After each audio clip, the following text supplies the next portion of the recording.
Folks, it's that time of year where we talk about change, and the change is coming.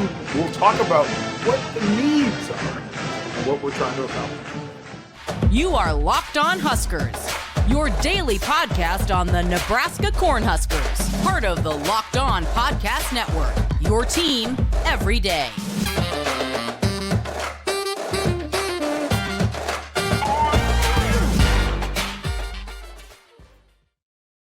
Hey gang, DP here, Locked On Huskers. Thank you for making Locked On Huskers your first watch and listen each and every single day. Greatly appreciate you for what you do, for hanging out with us. You everydayers, thank you as well. If you have not subscribed, please do so. Click the button and get this content to you, your Huskers, each and every single day. It's what we're doing here.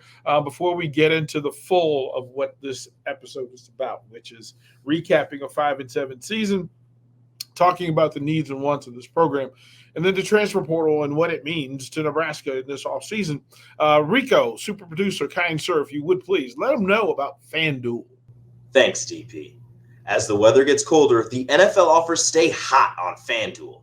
Right now, new customers get $150 in bonus bets with any winning $5 moneyline bet. That's $150 if your team wins. If you've been thinking about joining FanDuel, there's no better time to get in on the action.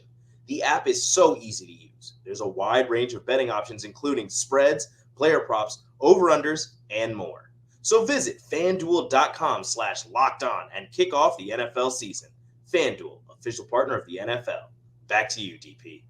Thank you, sir. Greatly appreciate it. Again, DP here, Locked On Huskers, Lincoln, America, right here in the heart of the country. And I took Black Monday off because there needed to be some time and space between the result from Black Friday and going forward, and as this football program needs to. And in talking about needs and wants, you have to look back and recap 5-7 to go through what it means. And through this season, even in the build-up for this season, and then the announcement of a new coach and a new head coach and a new coaching staff and new key players, there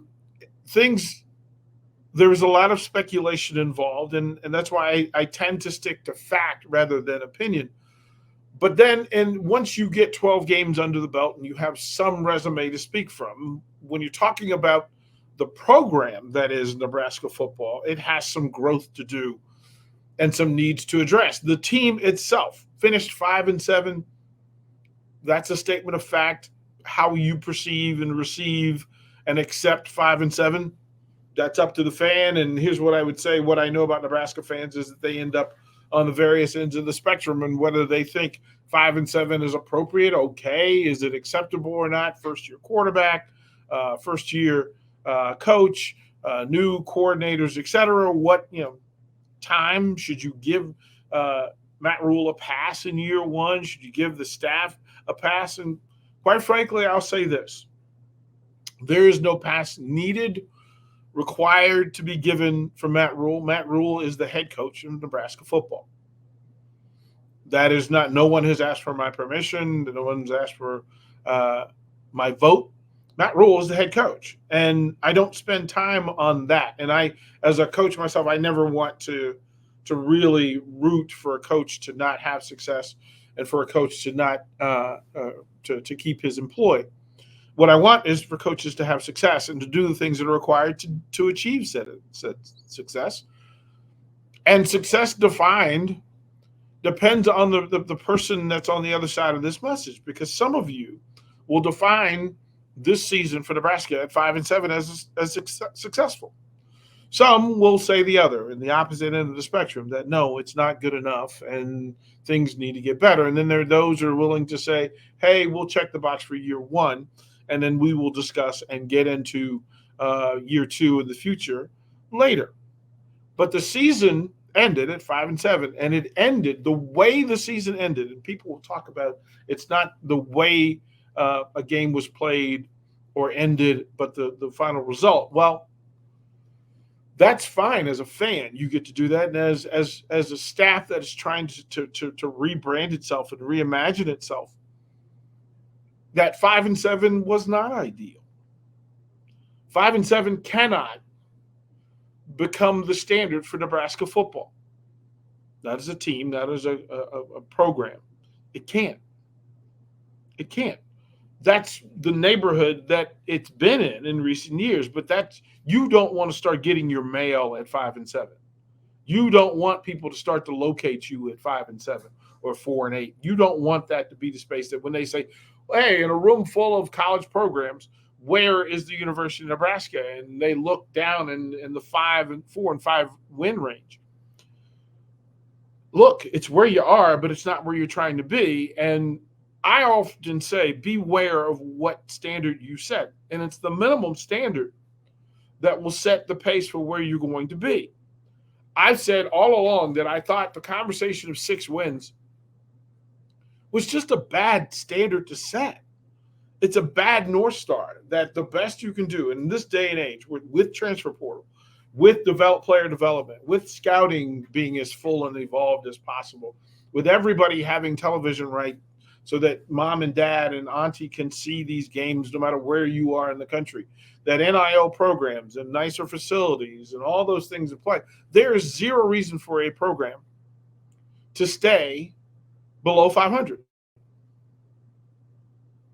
I mean, think about how difficult it can be that you have every resource, every amount of money, open checkbook almost, to say that, listen, we can bring in the right players and we can develop the right players and turn them into a winning program, because there are programs like Tulane and James Madison and Liberty who are not football factories, who are sitting in the top 25 through development, and they do not have the resources of the University of Nebraska-Lincoln.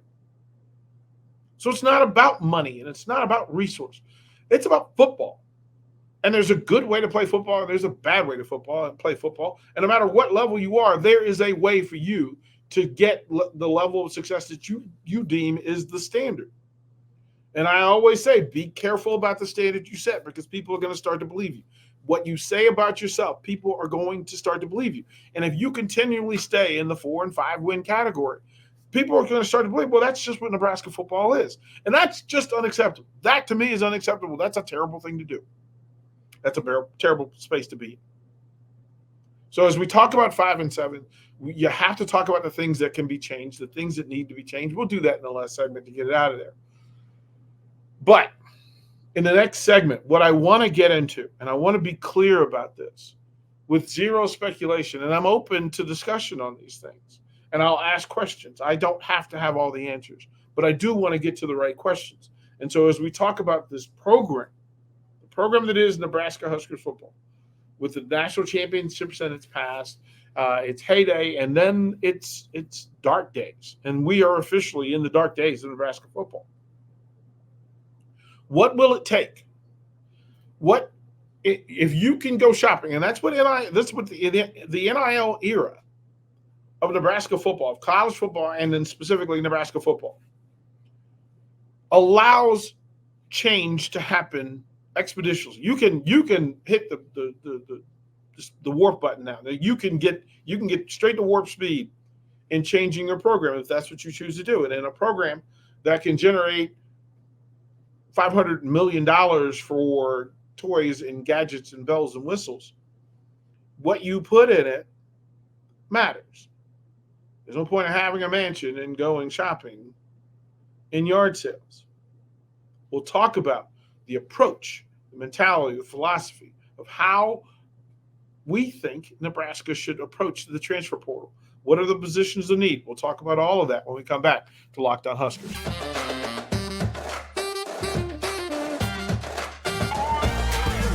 Hey, gang, DP here, Locked On Huskers. Again, thank you for joining us and making this a part of your day, your Huskers every day. Locked On Huskers here. Your second watch should be Locked On Sports today. And it's great insight to what's going on in the rest of sports around whether it's pro sports, college sports, or other. You can get your inside edition and some connection to what matters to you. Before we get into this transfer portal deal, Rico, kind sir, would you please let them know about PrizePicks? Thanks, DP. PrizePicks is the largest daily fantasy sports platform in North America. They are the easiest and most exciting way to play DFS. It's just you against the numbers. Instead of battling thousands of other players, including pros and sharks, You pick more than or less than on 2 to 6 player stat projections and watch the winnings roll in. Want to play alongside some of PrizePicks' favorite players like rapper Meek Mill and comedian Andrew Schultz? You can now find community plays under the promos tab of the app to view entries from some of the biggest names in the PrizePicks community. PrizePicks even offers a reboot policy so that your entries stay in play even if one of your players gets injured. For football and basketball games, if you have a player who exits the game in the first half and doesn't return in the second, that player is rebooted. PrizePicks is the only daily fantasy sports platform with an injury insurance policy. Go to prizepicks.com/lockedoncollege and use the code LOCKEDONCollege for a first deposit match up to $100. That's prizepicks.com/lockedoncollege. Use the code LOCKEDONCollege for a first deposit match up to $100. Back to you, DP. Thank you, sir. And it's let me inhale and breathe it in. And again, you feel free to put your comments down in the section below. If you disagree, whether you agree, whatever you think needs to be voiced in that, I'm certainly open to. So, and again, this is a conversation driver and a conversation starter. I don't speak from having all the answers, but I do try to get to the right questions. And as you talk about college football, there is a finite line between the value of the coaching staff and the value of the player. And some will ask the question, can you be a successful Power 5 program without quality coaches? Real simple, that your coaching staff has to be in the top half of the coaching staffs in the country in order for you to have top 50 success, which I think is the only acceptable space for Nebraska football. And you have to ask the question, is the talent on Nebraska's roster in the top 50 of the country? Ask yourself, outside of the bubble that is Nebraska, right? That if you are a top 50 player in the country at a particular position, is Nebraska your location of choice? And if not, why? Why are people not choosing? Why is it so difficult? Do you really think that as they currently stand, Nebraska has top 50 talent at any and all positions? I'm not sure you could say that. And no matter talent aside, you have to figure out what the fix is. Because you're limiting yourself. You're not able to, currently as they stand, not able to win half their football games. And that's been a constant. That's been a constant for, the 5 years that I've been around it. And there's a plan to it. The transfer portal allows. So the coaching staff can choose and determine their positions of need. And as leaders of these groups, now sometimes you may change the coach in that leading that group, which will change the philosophy behind recruiting and the ability to recruit. Not all assistant coaches recruit at the same level. That's just not how it works. So if you're going to go with the people, go with what we know, the coaches that we currently know, and the positions that we currently know from the folks who are returning. What are the positions, the groups, the rooms that require a change in elevation and location? So if you are a 4 in elevation and a 4 in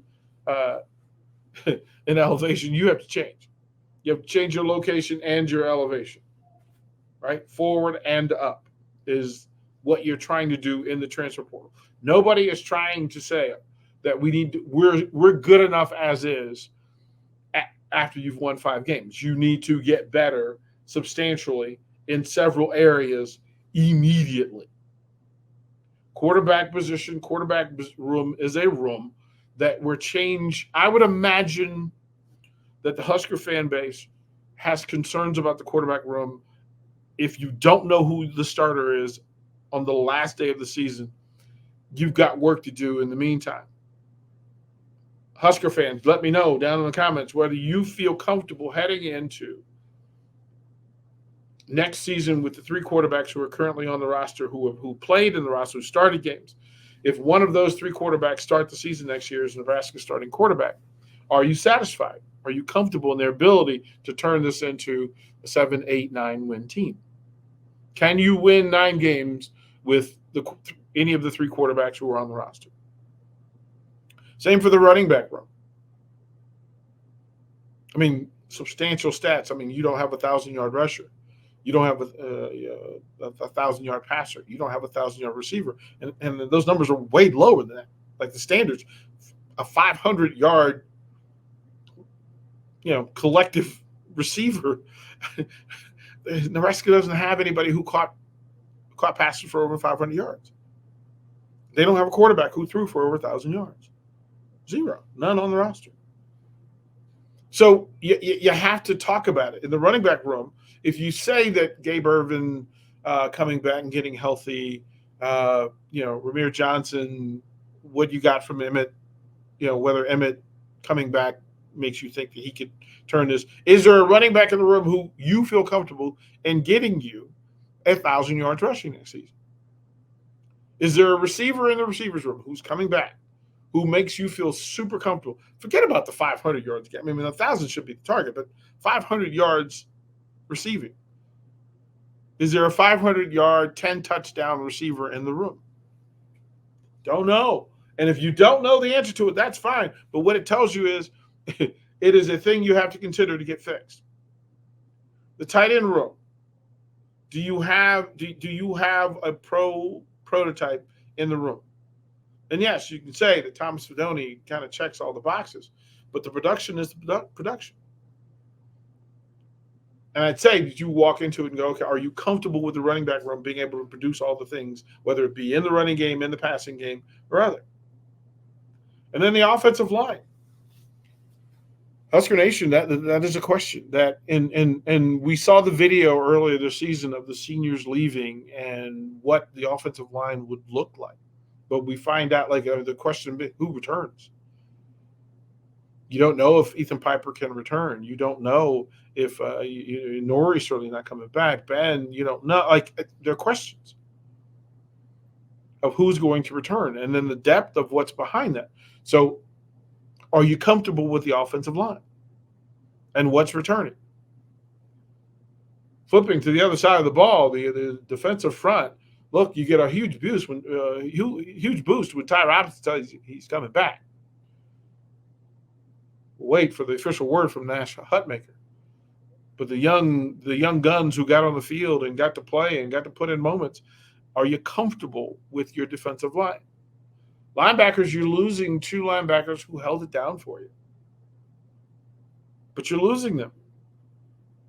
Are you comfortable with the linebacker position for the University of Nebraska with the returning players? And if you're going into the transfer portal, do you feel like you have a plan to actually be able to choose, identify talent, and get it into the building?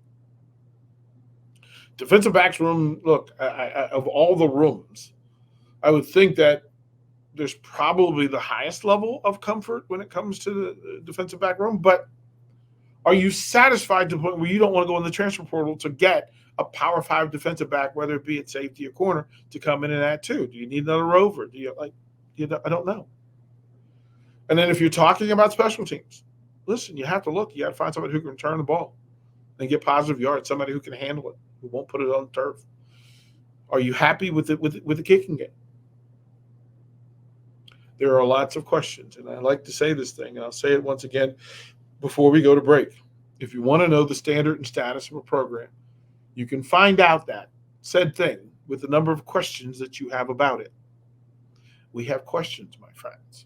We have questions. Toward the break, we'll come back. We'll close out this episode of Locked On Huskers.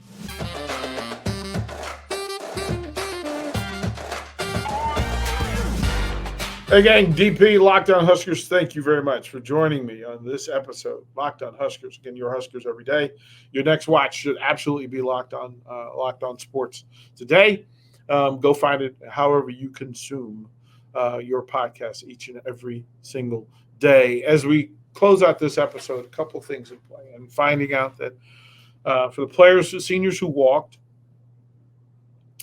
and those who walked just and still have some eligibility, those who have their eye to it, the transfer portal is a tricky beast because it is one in and one out, even with freshmen coming in the door. And keeping those numbers there and trying to figure out what it means to have recruits from Nebraska and how important it is. But do you have a recruit that makes you feel like they could contribute at a high level in the Big Ten Conference next fall? A lot of development and things that have to happen in that period of time. Is that possible? And then who leaves? Who leaves? Who in the battle? And again, you would imagine that the quarterbacks are having a discussion, they're having some real conversations with themselves.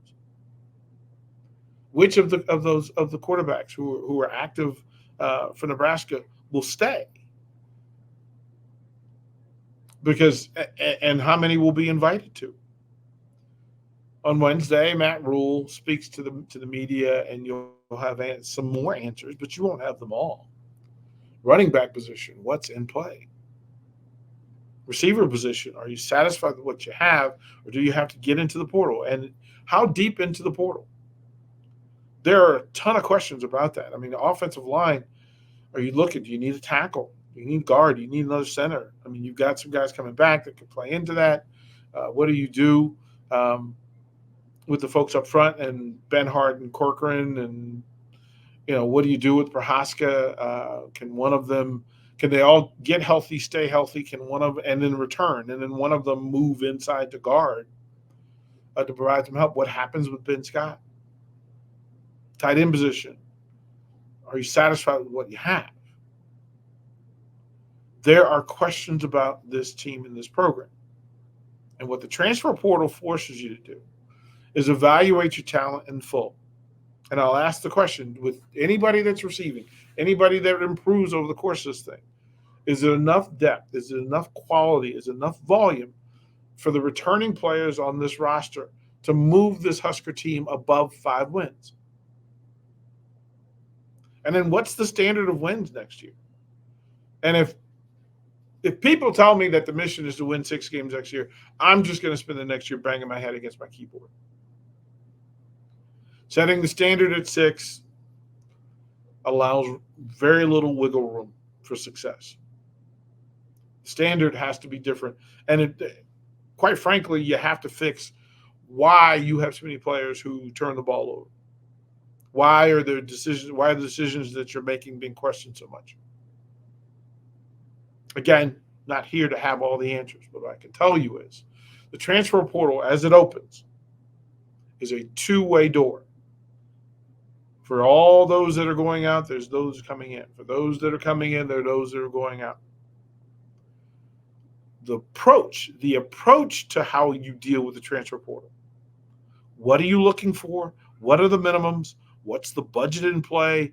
And then what does it do to the chemistry on this team? All of this has to move to get you to next September with a better roster than you have. But we'll talk about that over the course of the episodes. We've got time. We don't have bowl game prep. We have time to talk about it. Before we get out of here, shout out to the Nebraska men's basketball team who sit at 7-0.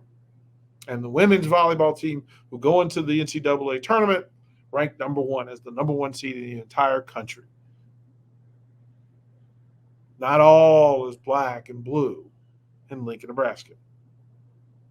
Let's hope the football program gets the memo. I'm DP. Thank you for making Locked On Huskers your first watch and listen each and every single day. And we'll close with the 3 words we love so much. Go Big Red.